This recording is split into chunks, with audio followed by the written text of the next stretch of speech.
మా అన్నవాళ్ళు కబాబ్స్ ఇంత స్టైల్‌గా చేస్తారని నేను అస్సలనుకోలేదు. అసలేం జరిగిందో ఇప్పుడు చెప్తా.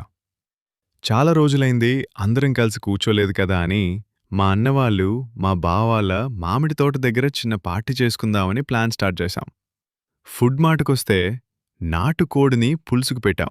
ఇంకా 2 కిలోల బాయిలర్ కోడిని కబాబ్స్ కోసం మ్యారినేట్ చేశాం. ఇక్కడే అసలు ట్విస్టొచ్చింది. కబాబ్స్ కాల్చడానికి గ్రిల్స్ లేవు. కానీ మా అన్న వాళ్ళ ప్లాన్ చూసి నిజంగా షాకయ్యాను. కర్రకి బైండింగ్ వైర్ కట్టి, దానికి చికెన్ ముక్కలు గుచ్చి, నేరుగా మంట మీదే ఫ్రై చేయడం స్టార్ట్ చేశారు. ఐడియా మాత్రం అదిరిపోయింది.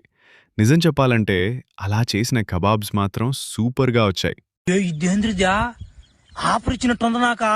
నాట్ బ్యాడ్ కాదు. ఫుల్ మస్త్. కొన్నిసార్లు గ్రిల్స్ అవసరం లేదు. ఐడియా ఉంటే చాలు.